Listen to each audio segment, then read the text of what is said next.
নমস্কার বন্ধুরা, আমি জয়রাজ খেল গল্প পরিবারে তোমাদের স্বাগত জানাই। তো সবাই রেডি তো মেগা সেমিফাইনালের জন্য? আর মাত্র 4টে টিম পড়ে রয়েছে ওয়ার্ল্ড কাপে, ফিফা ওয়ার্ল্ড কাপে। তো সেখানে অবশ্যই আর্জেন্টিনার যারা ফ্যান আছো তারা বলতে পারো যে আমাদের টিম এখনও টিকে আছে, এবং আর্জেন্টিনা মেসি এখনও টিকে আছে। পরপর দুবার আর্জেন্টিনা চ্যাম্পিয়ন হয় কিনা সেটা একটা বড় ব্যাপার, এবং অবশ্যই আর্জেন্টিনার ফ্যানরা চাইবে যাতে তাদের হাতে, তাদের নায়কের হাতে আবারও সেই ফিফা ওয়ার্ল্ড কাপের ট্রফিটা ওঠে। তো আর দুটো ধাপ আছে, দুটো ধাপ এগোতে হবে, জিততে হবে, তাহলেই কিন্তু স্বপ্ন সফল। তো দেখা যাক কি হয়। তার আগে আজকে খেলা আছে মেগা সেমিফাইনাল, মারমার কাট খেলা, ফ্রান্স আর স্পেন।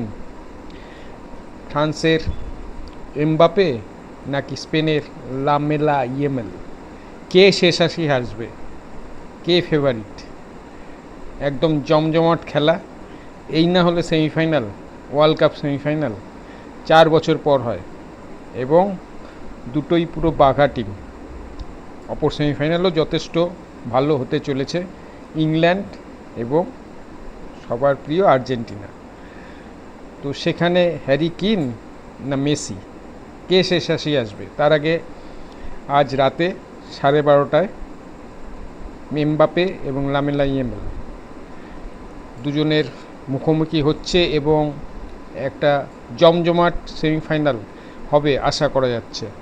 দুটো টিমই তুখোড় ফর্মে আছে, এ বলে আমায় দেখ, তো বলে আমায় দেখ, কেউ কাউকে মানে ছোট করা যায় না। দুটো টিমের কোনো বলবো না যে এই দিক থেকে এগিয়ে আছে, ও দিক থেকে এগিয়ে আছে, সবাই ভালো খেলছে, সব প্লেয়ার ভালো খেলছে।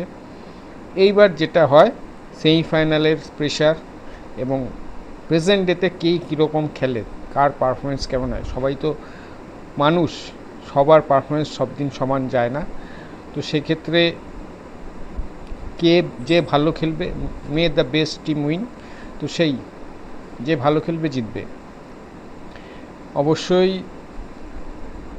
ফ্রান্সের আর স্পেনের মধ্যে আমার যদি চয়েস বলে কে জিততে পারে, তো আমি অবশ্যই যাব ফ্রান্সের দিকে, এবং স্কোর 2-0, ফ্রান্স 2, স্পেন 0। এটা হচ্ছে আমার প্রেডিকশান। আমি ফ্রান্সকে এগিয়ে রাখছি, যদিও বললাম যে এই খেলায় কাউকে এগিয়ে রাখা যায় না। তো আমি একটা টিমকে চুজ করলাম, সেটা হচ্ছে ফ্রান্স। তোমাদের মেবি স্পেনও হতে পারে, এই খেলায় আর কি। আর আর্জেন্টিনা ইংল্যান্ডের খেলায় সেটা পরের ভিডিওতে বলবো কে ফেভারিট, কীরকম জিততে পারে। কিন্তু এই খেলা কেউ মিস করো না। আর 3টে মাত্র খেলা পড়ে রয়েছে, দুটো সেমিফাইনাল, ফাইনাল। তো আজকে এই ধুমধুমার ম্যাচের জন্য সবাই রেডি হও, একদম খেয়ে দিয়ে 12:30টার সময় সবাই মিলে দেখি, ম্যাচটাকে এনজয় করি। হ্যাঁ, কালকে আমার অফিস আছে, ছেলে স্কুল আছে, সকালে ছেলেকে দিতে যেতে হবে, কিন্তু এই খেলা মিস করলে চলবে না। এই 4 বছর পরে এরকম খেলা আসে, একটা রাত জাগাই যায়, তাই না? তো যাই হোক বন্ধুরা, তোমরা কাকে সাপোর্ট করছো, কে শেষ আসি আসবে, কে ম্যাচটা জিতে ফাইনালে যাবে, সেটা অবশ্যই আমাকে কমেন্টে জানিও। দেখা হচ্ছে পরের ভিডিওয়। তোমরা ভালো থেকে সুস্থ থেকে সঙ্গে থেকে আমার এই ভিডিওটিকে অবশ্যই শেয়ার করো। যারা ফেসবুক থেকে দেখছো তারা আমার পেজটিকে ফলো করো, আর যারা ইউটিউব থেকে দেখছো তারা আমার চ্যানেলটিকে অবশ্যই কিন্তু সাবস্ক্রাইব করো। টাটা।